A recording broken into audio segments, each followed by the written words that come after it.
Y bueno, comenzamos. El objetivo de esta presentación como tal es tener una comprensión a la hora de elegir un dispositivo de seguridad que sea, de forma correcta, y obviamente vamos a estar enfocados en seguridad imaginaria. Como primer aspecto vamos a tener algunos conceptos que necesitamos entender, después categorización y dimensionamiento de un sistema y un análisis y evaluación para seguridad.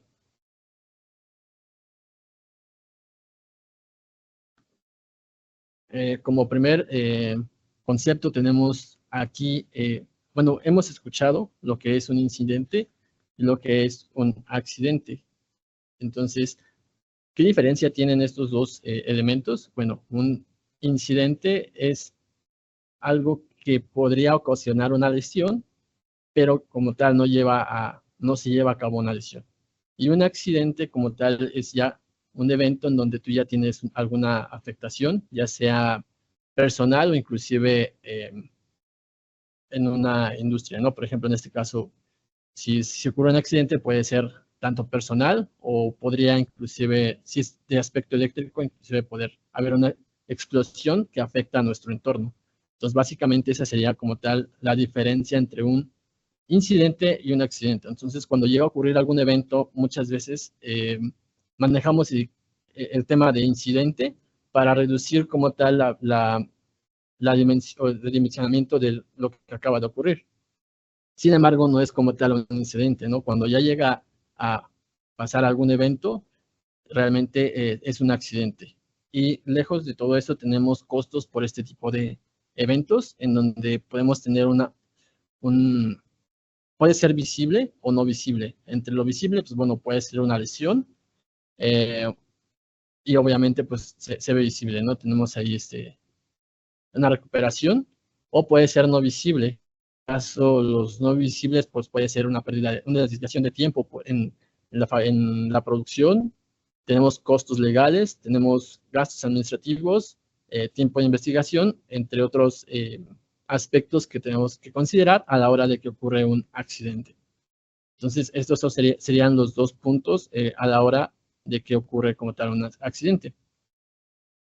¿Y para qué tenemos o por qué debemos de conocer la diferencia entre un incidente y un accidente? Bueno, básicamente, de igual forma, bueno, para entender lo que es un riesgo también y y peligro como tal, ¿no? Entonces, tenemos aquí otros dos conceptos, lo que es riesgo y peligro, que probablemente muchas veces los hemos escuchado, pero no sabemos cuál es la diferencia entre ambos.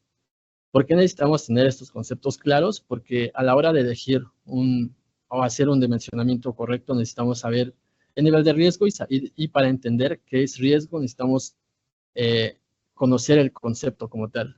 Y de acuerdo a la norma ISO 45001, un peligro es una fuente o situación o acto con potencial de causar daño humano, deterioro de la salud, daños físicos o una combinación de ambos, ¿no? Y el riesgo como tal es la probabilidad de que un hecho peligroso ocurra. Por ejemplo, sabemos que toda maquinaria por sí sola un, es un riesgo, ¿no? Es una máquina peligrosa, es la fuente como tal, la situación que, que genera un peligro al momento de acercarnos. Entonces el riesgo es de que estemos en contacto con ese dispositivo, y como tal la fuente de peligro es la máquina. Supongamos una prensa, la prensa es la fuente o situación, crea un acto inseguro y es una máquina peligrosa.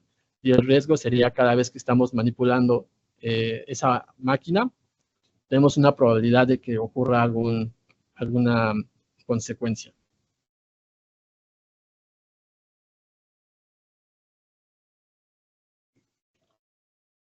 ¿Qué necesitamos tener en cuenta para tener una medida de protección? Estos de estándar necesitamos tener una medida de diseño según la evaluación de riesgo, es decir, tener un área perimetral donde podamos indicar el riesgo o los posibles riesgos que tenemos dentro de esa área.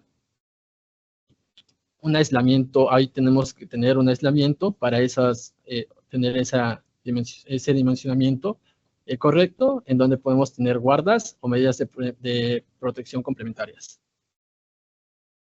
Y el paso 3, necesitamos tener un señalamiento que nos indique que obviamente tenemos que tener más precaución a la hora de entrar a ese tipo de espacios. ¿Y por qué es importante tener o considerar la seguridad en maquinaria? Bueno, el primer aspecto que necesitamos considerar de por qué es importante considerar esto debería de ser responsabilidad social.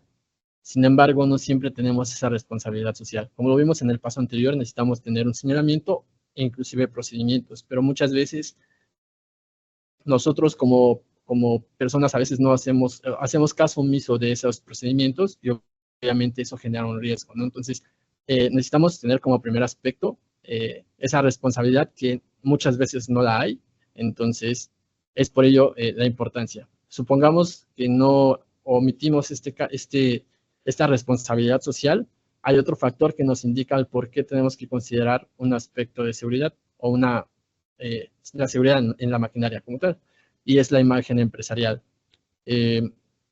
Cuando nosotros visitamos alguna instalación, regularmente hay indicadores que nos muestran como tal el número de accidentes por día, por año o por semana. Si nosotros vamos a una empresa donde hay muchos accidentes, no genera como tal una visión o genera incertidumbre la imagen de esa empresa. Entonces, es otra razón por la cual necesitamos considerar la seguridad en maquinaria. Pero si estas dos, tanto la responsabilidad social como la imagen empresarial, aún así decimos no necesitamos seguridad en maquinaria, tenemos que considerar ahora la parte legal, en donde ya tenemos un conjunto de normas, en donde esas normas nos indican que sí o sí debemos de cumplir con ciertos procedimientos y con ciertos parámetros para nosotros asegurar. Obviamente, si no los cumplimos, ahí viene el tema de penalizaciones. Entonces, si omitimos las otras dos, bueno, viene la parte legal en donde nos indica o nos obliga ya como tal a tener dispositivos de seguridad y estar bajo norma precisamente para poder minimizar los riesgos en nuestras instalaciones o nuestras líneas de producción. ¿Cuáles son esas normativas? Bueno, tenemos normativas internacionales como la IEC 61508 o la ISO 13849. Estas normativas como tal son internacionales y son como las que regularmente rigen el mercado en cuanto a seguridad. Con las siglas o con los niveles de seguridad, que en este caso para la IEC es SIL y para la ISO es PL. Más adelante vamos a desglosar qué es SIL, qué es PL, para que tengamos una mayor comprensión. Sin embargo, estas son las normas como tal internacionales y nosotros tenemos otra norma aquí que nos indica lo que tenemos que tener para tener una seguridad industrial en la maquinaria. En este caso tenemos la NOM 004 STPS 1999.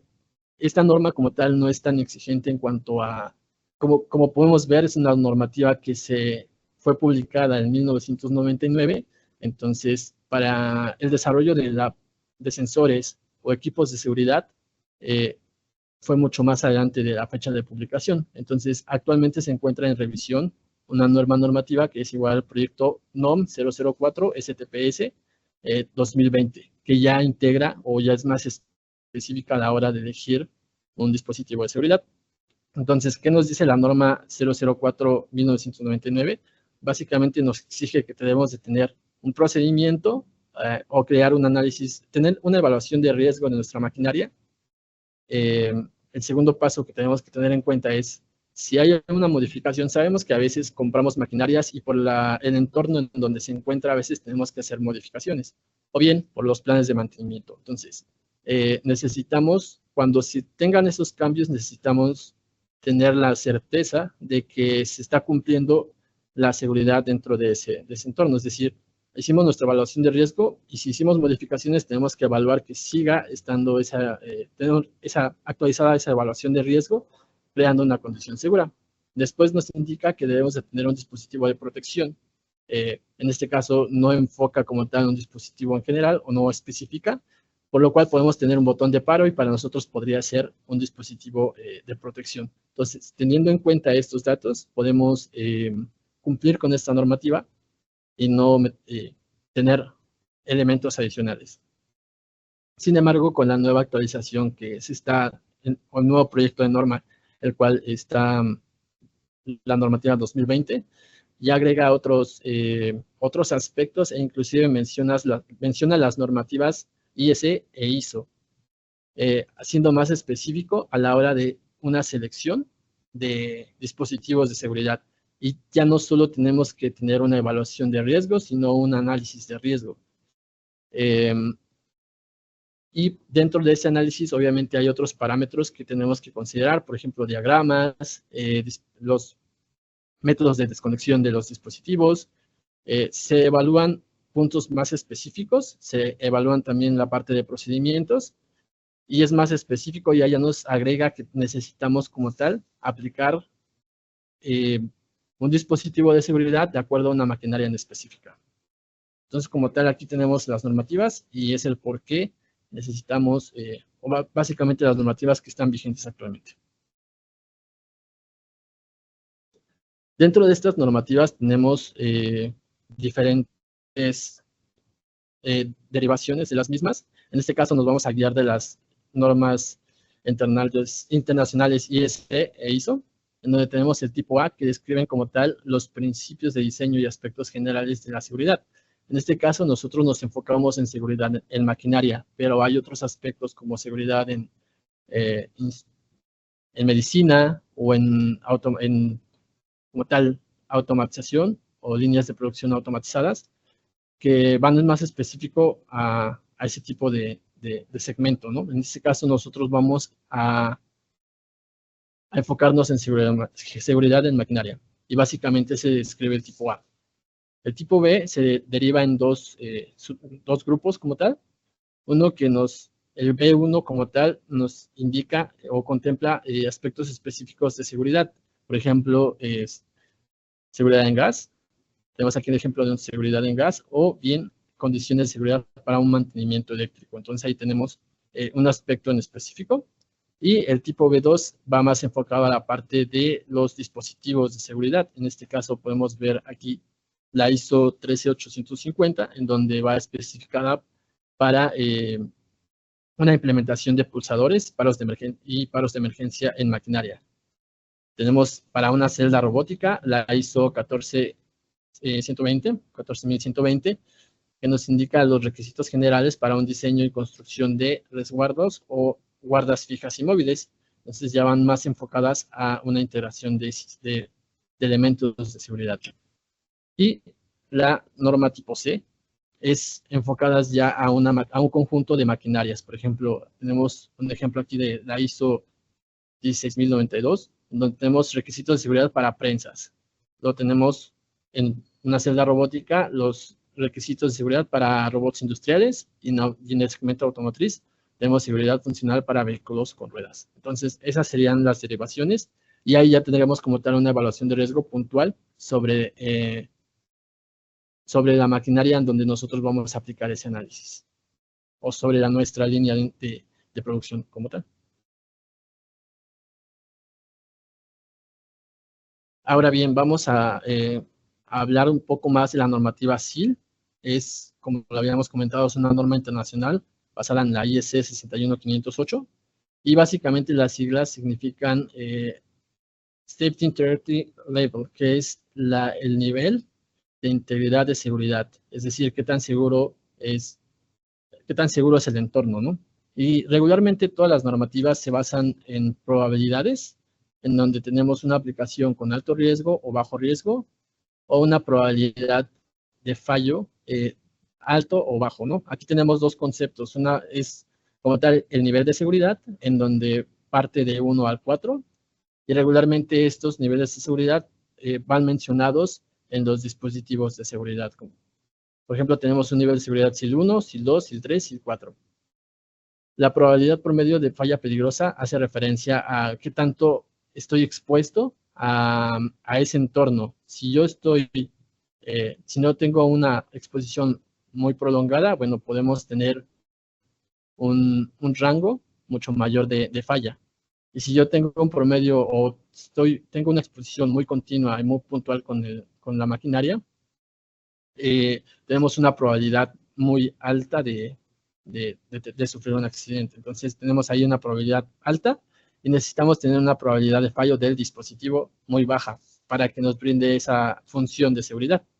Entonces, esta es la parte de nivel de integridad o abarcar el nivel de integridad con una normativa, basados en la normativa IEC.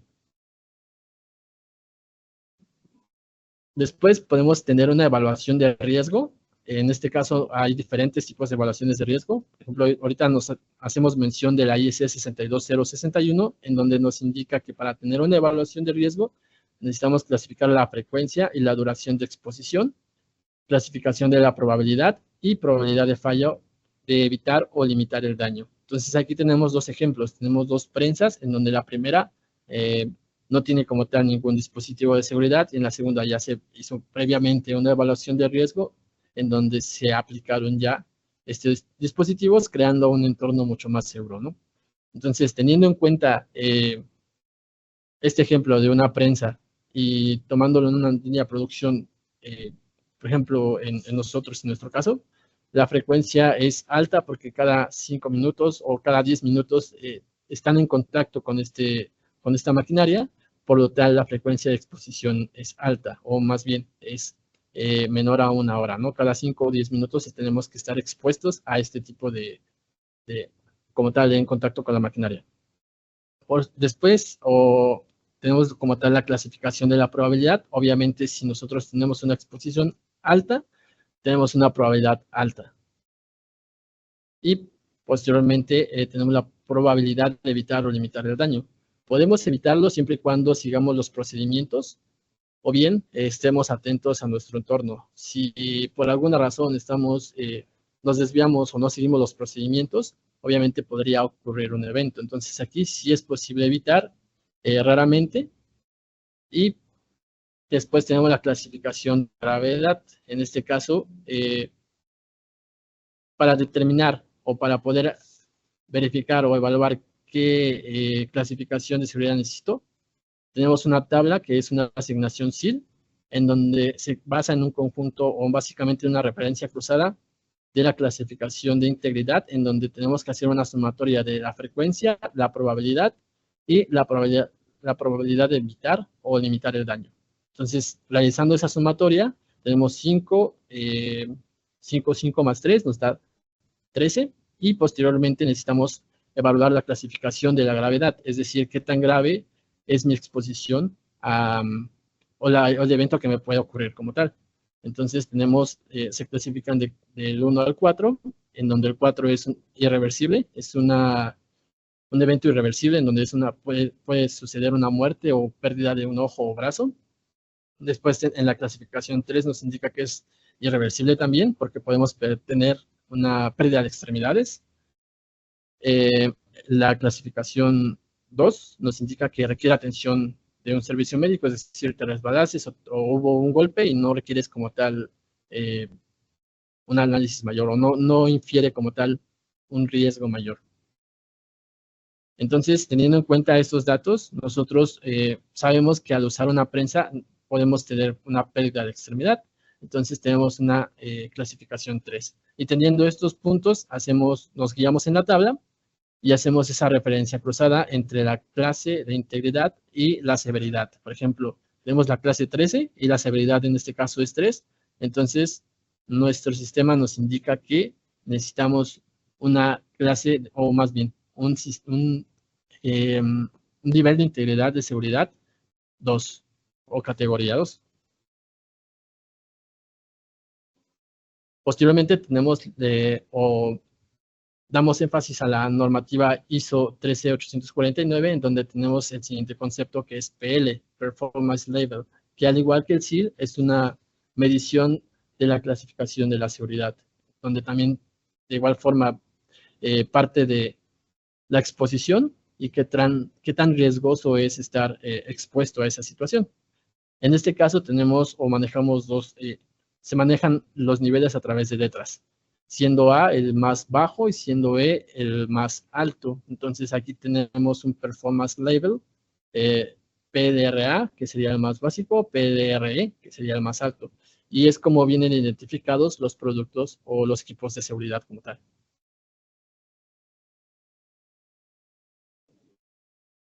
Ahora, para una evaluación de riesgo con un PL bajo la norma ISO, de igual forma tenemos 3 aspectos que considerar. En una es la gravedad de lesión, en otra es la frecuencia o la duración de la exposición y la posibilidad de evitar o limitar el daño.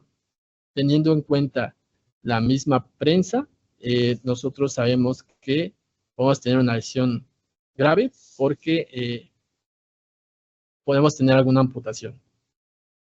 Siguiendo ese esquema, bueno, nos vamos a S2. Posteriormente viene la frecuencia de exposición y tenemos una exposición cuando tenemos una exposición de menos de una vez cada 2 semanas, obviamente tenemos una mayor exposición o menos de una vez cada 2 semanas, ¿no? Ahí, por ejemplo, tenemos una mayor exposición, entonces tenemos que considerar F2 y encaminarnos sobre ese rumbo. Después tenemos la posibilidad de evitar o limitar el daño y aquí como tal tenemos 2 opciones, si es posible en determinadas circunstancias o es difícilmente evitable, que de plano no podamos como tal evitar ese daño. Entonces, nuevamente volvemos a lo mismo, necesitamos tener en cuenta si seguimos los procedimientos y estamos enfocados en nuestro entorno, podemos evitarlo y si no, pues obviamente sería difícilmente evitable. Entonces, en ese caso, podemos evitar. Siguiendo este esquema, nos da como resultado un PLRD. Ahora, tenemos 2 normativas como tal, que es la PL y SIL. Sin embargo, ambas tienen una equivalencia y vamos a corroborar más adelante que efectivamente son equivalentes. En la evaluación de riesgo con IEC o con SIL, tuvimos una clasificación o un SIL 2 y en este caso para el PL tenemos una clasificación de riesgo PLRD, en donde en la siguiente tabla podemos verificar esta condición que nos indica que tiene una equivalencia como tal. Sin embargo, no tenemos equivalencias. Por ejemplo, en este caso el PDA tiene una clasificación inclusive mucho más baja que el CIR, entonces no tengo como tal un equivalente en CIR. Y también el CIR 4, en este caso el CIR 4 tiene una categoría mucho mayor que el PLRE, perdón. Entonces tampoco no tenemos un equivalente en el performance label.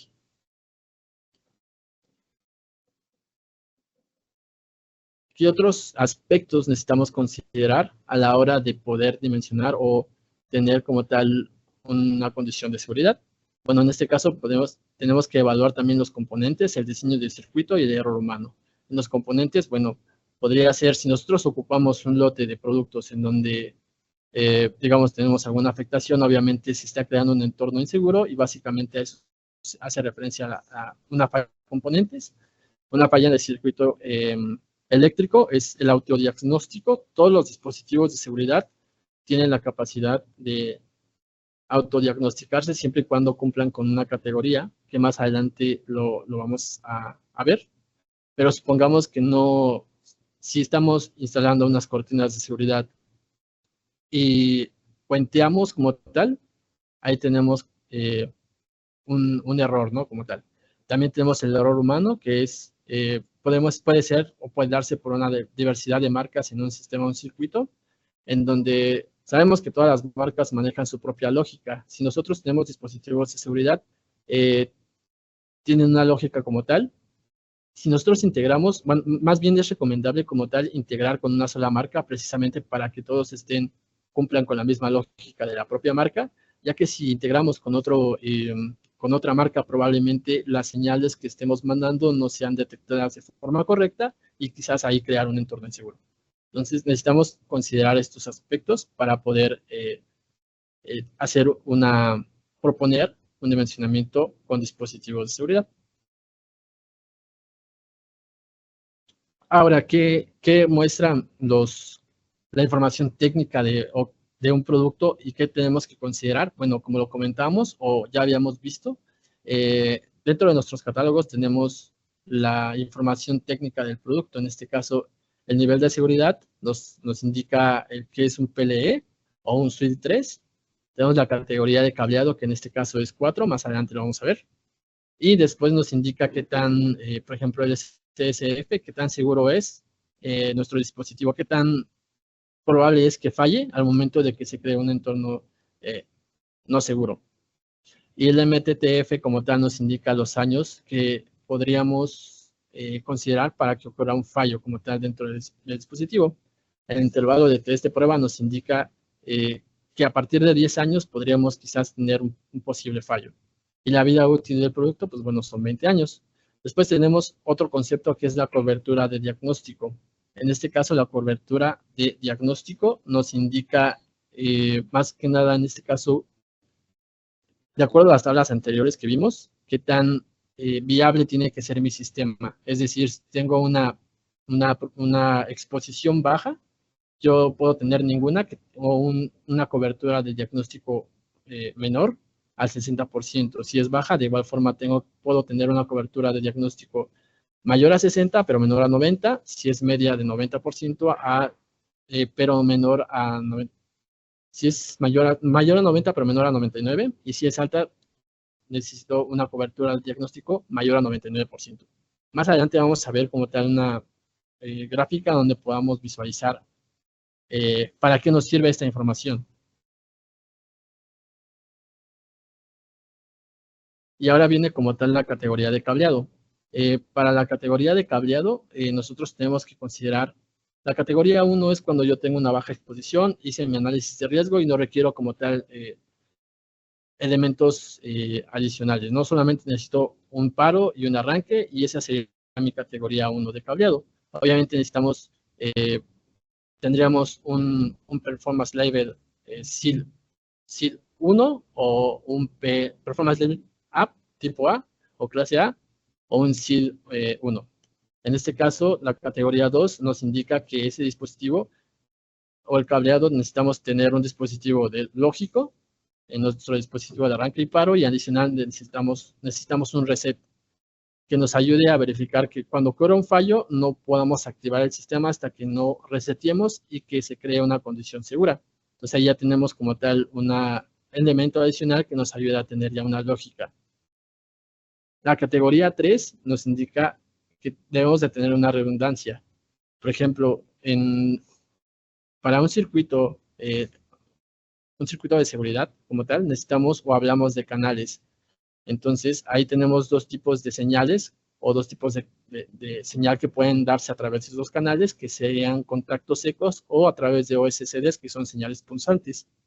En este caso tenemos el ejemplo de un botón de paro. Este debe de tener una redundancia en donde nos indica que fue instalado correctamente, y estos van directamente conectados hacia el elevador. Si por algún momento no fue instalado correctamente o no está funcionando correctamente, el elevador detecta esa anomalía dentro del dispositivo y entra en un estado de seguridad, es decir, para el sistema, precisamente para evitar algún daño. Entonces aquí ya tenemos el reset, tenemos un elemento que nos permite tener una redundancia y tenemos dispositivos de salida, en este caso un contactor como tal. Después tenemos la categoría 4, en donde ya tenemos una redundancia por frecuencia de pulsos, retroalimentación de la activación y contactos ya sea OSSD o contactos secos. En este caso, el elevador manda una señal de pulsos en donde puede ser por tensión, puede ser por frecuencia o puede ser por corriente. Si él manda una señal de 10 volts, tiene que llegar al otro extremo una señal de 10 volts, pero hace no manda como tal, en los dos canales como tal, no manda 10 volts en ambos, sino que regularmente manda 10 en uno y 5 en otro, supongamos. Entonces, la señal que manda tiene que regresar al punto, tiene que ser medida. Si por alguna razón se tiene una avería en el sistema y no manda como tal la señal correctamente, es decir, si mando 10 volts en el canal 1 y yo detecto 5, quiere decir que está pasando algo, podría ser alguna falla en el circuito, y eso me está creando una condición insegura. Entonces ya tenemos un sistema mucho más robusto en donde ya tenemos un reset, un dispositivo lógico que se está automonitoreando, tenemos dispositivos de salida y ya tenemos como tal una categoría. Eso nos permite tener una categoría de cableado 4. Y a eso hace referencia a la categoría de cableado. ¿Para qué nos sirve toda esta información que acabamos de ver? Bueno, tenemos la siguiente gráfica en donde podemos dimensionar y verificar que nuestro sistema esté correcto. Por ejemplo, tenemos el MTTFD, que se divide en bajo, medio y alto, y la cobertura de diagnóstico, que en este caso tenemos aquí la tiempo promedio de falla, cobertura de diagnóstico y las categorías de cableado.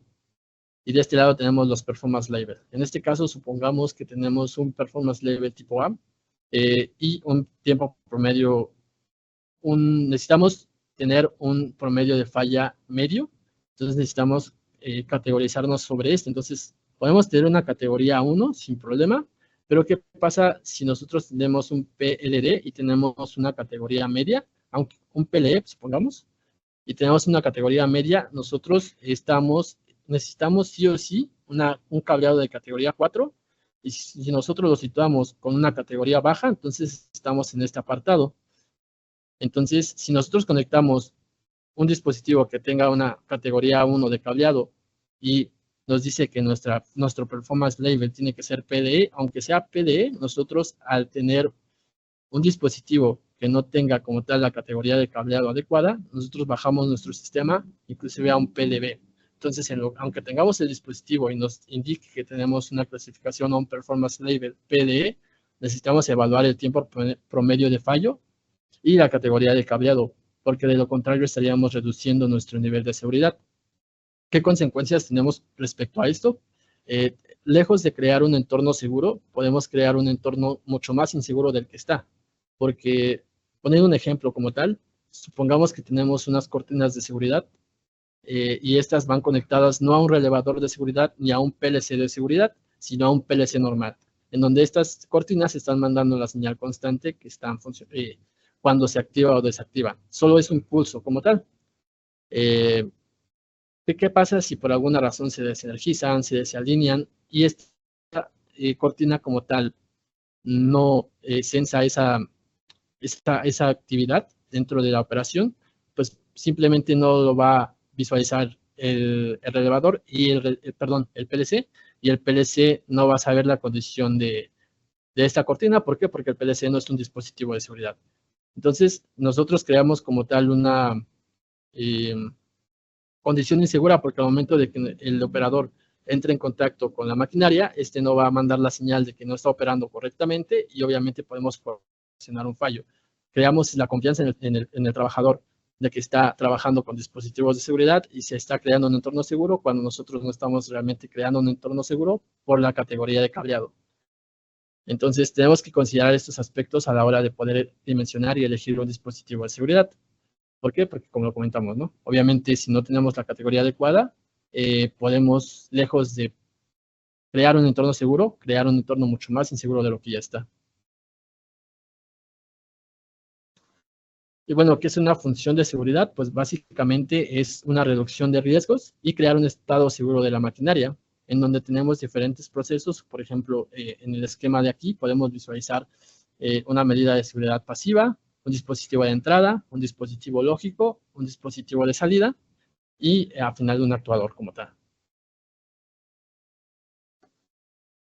En este apartado como tal, ya nosotros proponemos la solución como tal para poder tener estos dispositivos de seguridad, en donde la primer señal como tal es el primer aspecto a evaluar, pues obviamente es la operación o el entorno. Posteriormente, los dispositivos de entrada, hacemos énfasis a lo que son los sensores, en este caso los sensores de esfuerzo cero o las cortinas de seguridad. Los dispositivos lógicos o de monitorización, básicamente hace referencia a los relevadores de seguridad. Y los dispositivos de salida, en este caso colocamos los contactores enfocados a la parte de seguridad. Y por último, el accionamiento, que en este caso sería un motor. ¿Qué soluciones maneja web para la seguridad de maquinaria? Bueno, vamos a dar un ejemplo más de lo que es categoría en PLA, aplicándolo a un sistema ya como tal. En este caso, nosotros tenemos aquí una categoría de cableado 1, precisamente porque nada más tenemos un botón de paro y arranque como tal. No tenemos mayor, ¿no? Entonces, si nosotros tenemos un PLRB o PLRA, podemos aplicar este esquema sin tener ningún problema. Pero a la hora de que se produce un fallo, obviamente, podríamos tener la pérdida de seguridad precisamente porque no tenemos una redundancia, no tenemos otro dispositivo que nos diga que fue activado o desactivado. Entonces, para una clasificación, un PLRC, y necesitamos una categoría de cableado tipo 2. Entonces, en este caso, agregamos un relevador de seguridad y ahí ya tenemos un reset, un botón de paro, y ya al momento de que ocurre un fallo o una condición insegura, es detectada y necesitamos el reseteo. ¿Quién ve la lógica como tal? Pues en este caso esto sería el relevador. Y ya tenemos una categoría de cableado mucho mayor, y podemos tener una categoría de seguridad mucho mayor. Sin embargo, aún estamos todavía, no evaluamos que nuestros dispositivos estén funcionando correctamente, no tenemos retroalimentación entre ellos. Solo tenemos un control más preciso de nuestro sistema. Entonces, al momento de que ocurre un fallo, podríamos tener nuevamente una condición insegura. Agregando como tal un contactor, podemos ocupar sus contactos auxiliares para tener una señal de redundancia dentro del relevador. De esta forma ya podemos verificar que el motor fue desactivado. ¿Por qué? Porque los contactos del propio contactor han sido activados o desactivados. Entonces, al momento de ocurrir un fallo, ya tenemos un reset, un botón de paro o arranque, y tenemos un dispositivo que nos permite verificar que en efecto ya se hizo la parada como tal del motor, como abriendo sus contactos. Entonces aquí tenemos ya una categoría 3 y podemos ocuparlo para un performance level tipo D.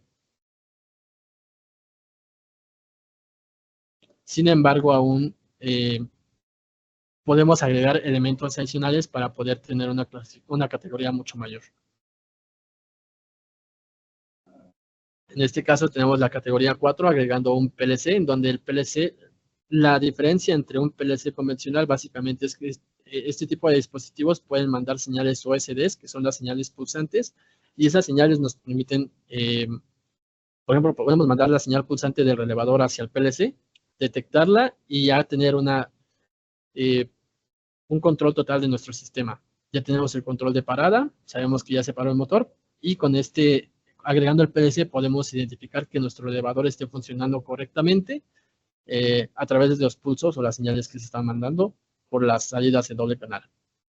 Entonces aquí ya tenemos una categoría de cableado 4 y podemos tener un performance level tipo E, que ya básicamente aquí cuando se produce un fallo ya no se tiene un problema en la parte de seguridad porque ya está todo monitoreado, tanto la salida como nuestros dispositivos, y los fallos se detectan a tiempo para evitar precisamente esa pérdida de funciones de seguridad.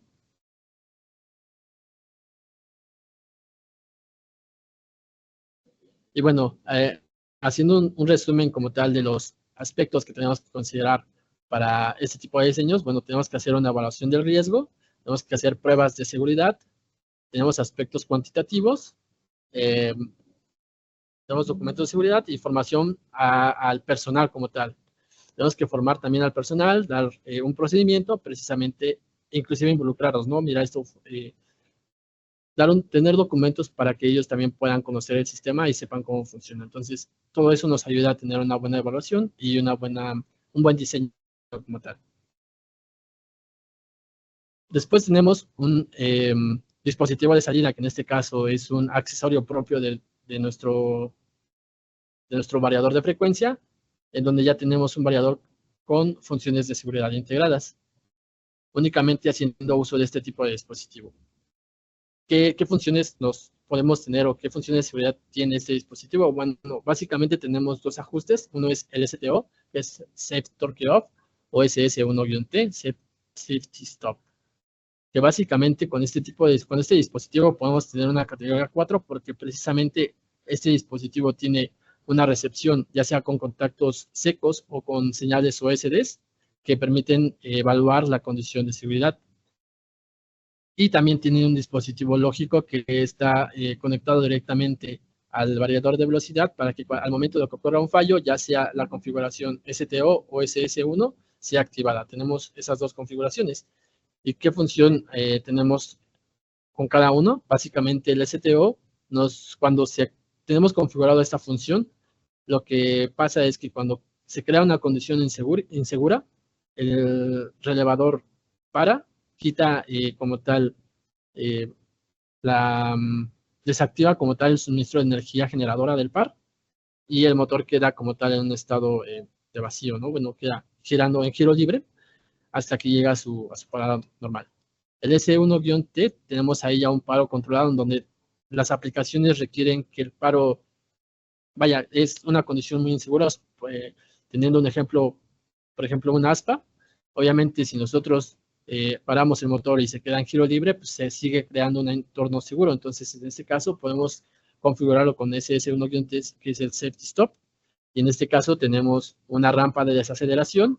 Cuando llega al punto de velocidad mínima, quita la energía del par como tal, y ya creamos de esa forma una condición segura. Como tal, este dispositivo no quita las funciones propias del variador, siempre y cuando tengamos una condición segura. Si tenemos una condición insegura, obviamente el propio dispositivo, el propio accesorio va a hacer la función de seguridad y crea un entorno seguro. Esa es la finalidad de poder ocupar este dispositivo. Otra solución que manejamos sería los botones de paro en emergencia, en donde tenemos dos tipos de instalación. El que vemos es para una instalación en una estación de mando, en donde necesitamos tener una redundancia. Este tipo de botones se lo conoce como botón de paro con automonitoreo, en donde tenemos una lengüeta, la cual nos indica que es activada de forma correcta. Tenemos un circuito en donde tenemos un contacto normalmente abierto y un contacto normalmente cerrado. Si nosotros instalamos correctamente, cerraríamos el contacto abierto, precisamente mandando la señal que está instalado correctamente. Eso va al elevador y crea un entorno seguro. Si esta señal no es mandada, quiere decir que el dispositivo no ha sido instalado correctamente y obviamente creamos un entorno inseguro. Este lo detecta el relevador y obviamente no nos permite tener un arranque como tal. Después tenemos una instalación en puerta o en tablero, en donde tenemos un botón de paro convencional o estándar como tal, sin ninguna función de seguridad, digámoslo así, y agregamos un contacto auxiliar que tiene como tal la función de seguridad, que de igual forma maneja el mismo esquema, ¿no? Tenemos un circuito donde tenemos un contacto normalmente abierto, un contacto normalmente cerrado. En caso de que no sea instalado correctamente el dispositivo, no cerrará el contacto y obviamente no va a mandar la señal hacia el relevador, indicando que el dispositivo no está funcionando correctamente. De esta forma nosotros podemos crear un entorno seguro y verificar que nuestro botón de paro funcione correctamente. Posteriormente, dentro de las soluciones, manejamos lo que son interlocks magnéticos y tenemos dos versiones aquí. Tenemos una versión como tal, una versión sin RFID y otra versión con RFID. En este caso, ¿cuál es la diferencia entre ambos? Tenemos estos dos dispositivos, los cuales tenemos un emisor y un receptor, y son intercambiables entre sí. Sin embargo, el sensor RFID tiene una codificación entre su emisor y receptor. Si nosotros instalamos uno con una diferente codificación, no va a activar. Entonces nos brinda una seguridad adicional. De igual forma, este dispositivo nos permite tener una conexión en cascada y para integrar todo un nivel de seguridad mucho más avanzado. Entonces, nuestro performance level es tipo E, la categoría del cableado es 4 y tenemos un SIL 3.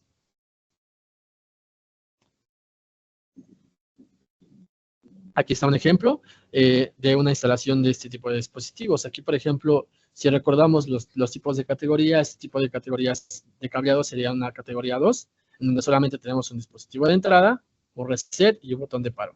Entonces, esta sería una condición o una categoría 2, en donde tendríamos un Performance Level C, un PLRC.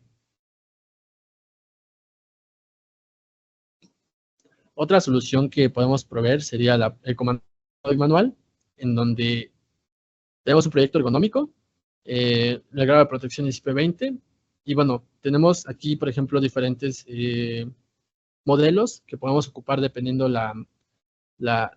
nuestro entorno o bien la aplicación que requiramos. Podemos tener contadores o sin contadores. Por ejemplo, aquí tenemos ya una aplicación. Tenemos aquí diferentes modelos. Tenemos con este modelo de guardas, con otro tipo de guardas, inclusive los sensores lateralmente dentro del comando de manual. Hay una función o hay un comando de manual que integra un contador. Y quizás nos preguntemos por qué integrar un contador.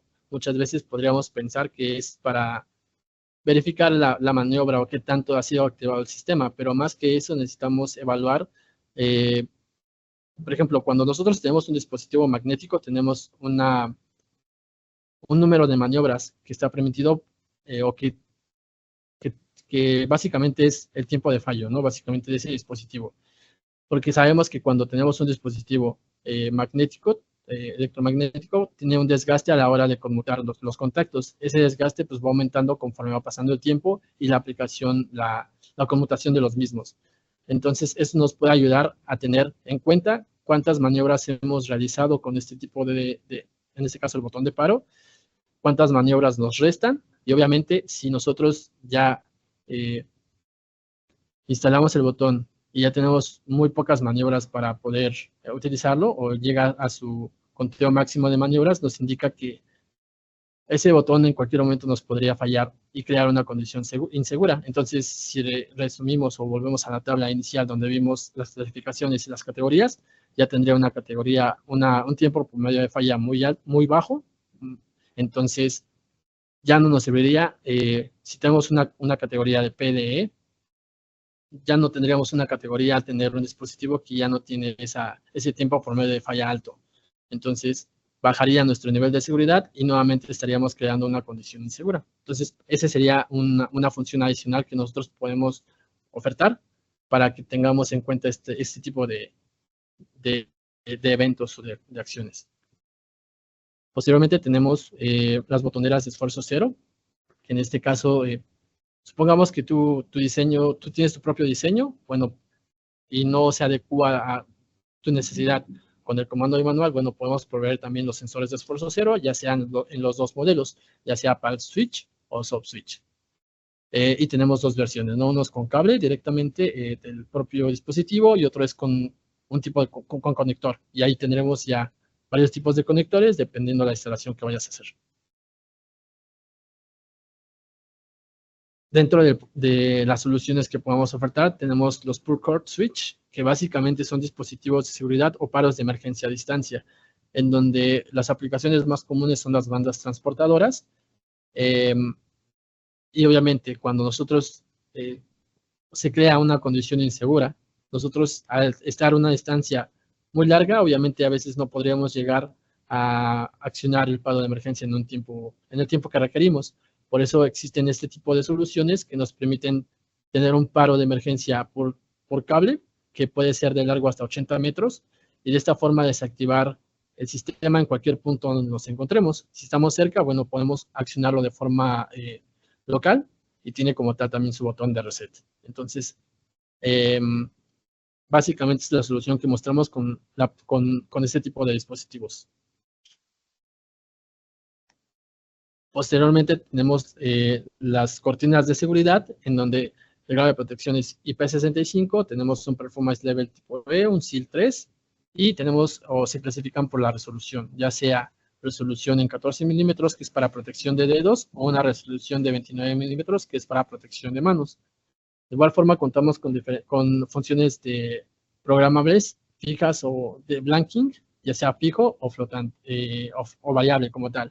¿Para qué nos sirve? Cuando tenemos una aplicación en donde tenemos un paso continuo de cierto equipo, de ciertos, por ejemplo, procesos, podemos desactivar o inhibir ese sensor como tal, ese sensor, para que no se cree una condición insegura, o no que no lo detecte como una condición insegura, sino que es un elemento normal dentro del sistema.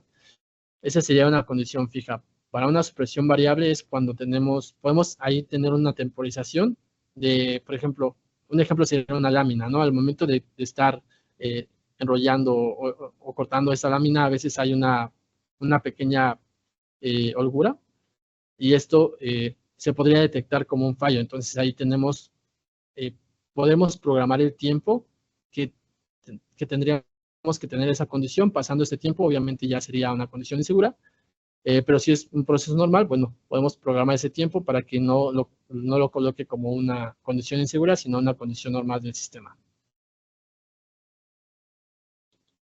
Aquí tenemos un ejemplo.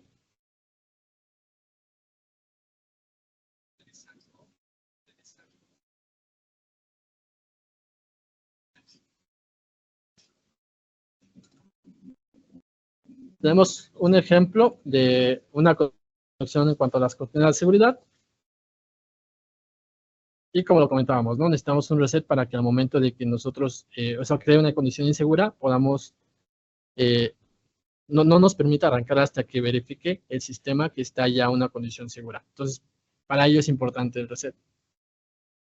Después tenemos los equipos o dispositivos lógicos, como son los relevadores de seguridad. Y como lo habíamos comentado anteriormente, que una pregunta que a veces nos hacemos es, ¿qué diferencia tiene un relevador convencional de un relevador de seguridad? Básicamente que estos tienen OSSDs, que son precisamente el automonitoreo de los mismos equipos. Entonces, un relevador convencional simplemente sirve para control, pero no le importa si está funcionando correctamente. Sin embargo, este dispositivo tiene que evaluar y tiene que estar asegurando que está funcionando correctamente para que cree esa condición segura.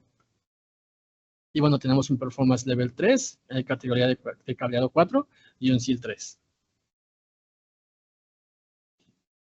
Los relevadores que vimos anteriormente son para aplicaciones en específico, ya sea control de simultaneidad, parada de emergencia, control de movimiento cero, o bien tenemos un relevador programable que está enfocado a seguridad, el cual podemos programar a través del software WPS, que muchos de ustedes ya conocen.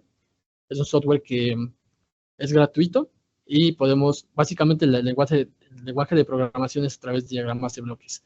Con este dispositivo tenemos 4 entradas de seguridad de doble canal y 2 salidas de seguridad de doble canal o SSDs. Con un reinicio individual, manual o automático. Nos brinda o tenemos más bondades que un relevador como tal para una aplicación específica. Adicional nos permite tener ya también una comunicación y poder tener una monitorización de nuestro sistema de seguridad. Tenemos un Performance Level E, una categoría de cableado 4 y un SIL 3. Posteriormente tenemos los interlocks mecánicos. De igual forma, estos van más enfocados a las guardas o a puertas. Y básicamente tenemos estas versiones, que serían en cuerpo plástico, en cuerpo metálico, con o sin solenoide.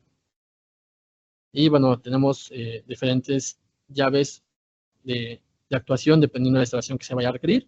Los aspectos de seguridad que tenemos es un PLE, una categoría de cableado 4 y el SIL 3. Aquí tenemos una aplicación de este tipo de interlocks mecánicos.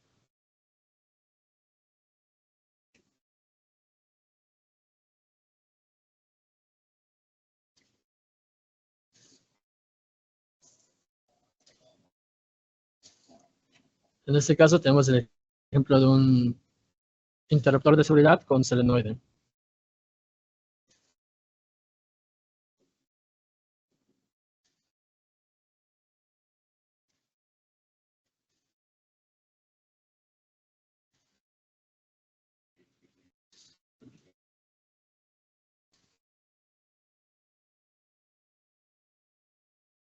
Posteriormente tenemos los dispositivos de salida, que en este caso hacemos mención de los contactores.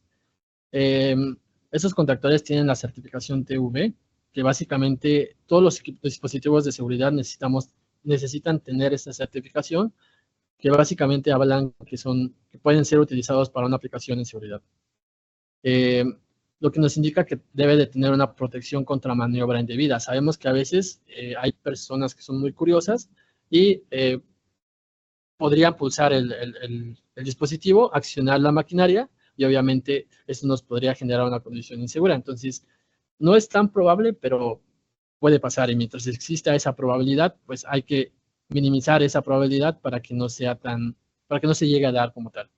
Entonces, ese es un primer aspecto. Otro aspecto, por ejemplo, aquí tenemos un ejemplo de los contactos, de esos contactos tipo espejo, y en este caso tenemos una condición normal, que sería una bobina sin tensión, una bobina energizada, tenemos los contactos normalmente abiertos, dos normalmente cerrados, obviamente están interconectados, entonces no puede estar activados simultáneamente, ¿no? Está uno o están otros. Después tenemos una bobina sin tensión, pero supongamos que nuestro contactor ya cumplió su número de maniobras y los pletinos quedaron pegados. En este caso, esta señal es mandada hacia el relevador y el relevador dice, esta condición no es segura, debería estar desenergizada y debería estar desenergizada como tal. Sin embargo, me parece que todavía está energizada, entonces se crea una condición insegura y obviamente manda esa señal para crear un entorno seguro. Posteriormente tenemos el PLC de seguridad. En este caso tenemos una programación hecha a través de diagramas de bloques, tiene su propio software, que de igual forma es gratuito, lo podemos encontrar en la página de BEC, y lo podemos encontrar con su nombre, que es el CPSW. Y básicamente, como lo comento, ¿no? Tenemos ahí ya un monitoreo de la aplicación y una simulación inclusive del funcionamiento. ¿Qué categoría manejamos? Manejamos una categoría de seguridad PLE, SIL 3 y una categoría de cableado 4. Básicamente esos son los dispositivos de seguridad y por mi parte sería todo.